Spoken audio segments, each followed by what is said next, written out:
Le Conseil a examiné un dossier portant guide de maturation des projets. Il est important de noter que la mise en œuvre d'un projet nécessite l'examen de plusieurs phases. Et bien sûr, à chaque phase, les différents acteurs qui doivent intervenir sont définis, les objectifs et également donc, les modalités. Alors, les guides de maturation des projets que nous avons en vigueur datent de 2018, donc cela fait plus de 5 ans.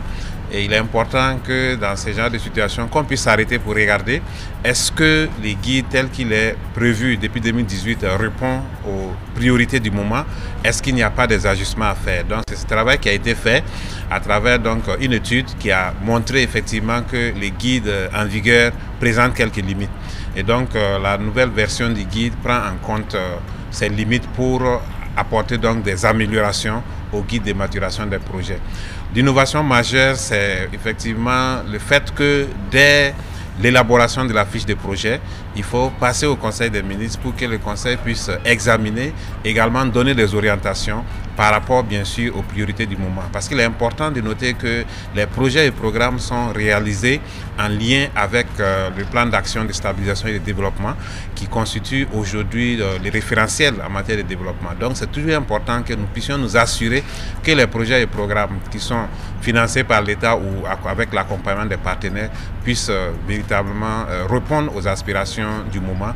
Et donc c'est ce qui a nécessité qu'on définisse donc la revue de la fiche de projet pour donner des orientations avant de continuer aux autres phases, notamment donc la signature de l'accord et avant donc de passer à la ratification. Pour le deuxième dossier, il s'agit de l'opération de contrôle de services faits, de présence et également des éléments de rémunération des agents de l'État.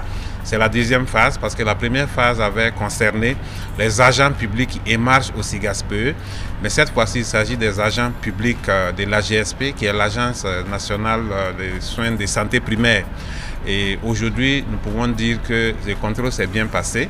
Et il est ressorti donc du contrôle qu'il y a plus de 500 agents émargeants à l'AGSP qui sont soit en situation irrégulière, soit des agents qui, qui perçoivent des rémunérations fictives ou même des agents qui font l'objet donc de double mandatement. Donc le Conseil a donné des orientations claires pour que toutes les irrégularités relevées soient corrigées et que toutes les personnes qui ont été donc impliquées de façon directe ou indirecte dans ces irrégularités-là puissent être sanctionnées à la hauteur. Et on va d'ailleurs aller plus loin en passant à une opération de contrôle des présences effectives. Ça sera conduit par le ministère de la fonction publique.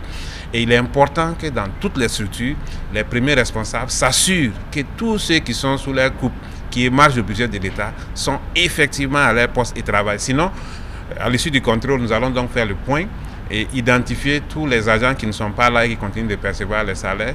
Ils seront sanctionnés, mais pas seulement eux, leurs premiers responsables aussi, qui sont censés assurer le contrôle de leur présence, seront également sanctionnés. Donc c'est un avertissement pour que les gens puissent prendre leurs dispositions, parce que nous allons passer à une autre phase et il est important que tout le monde puisse se préparer pour que nous puissions ensemble travailler à sauvegarder donc les finances publiques.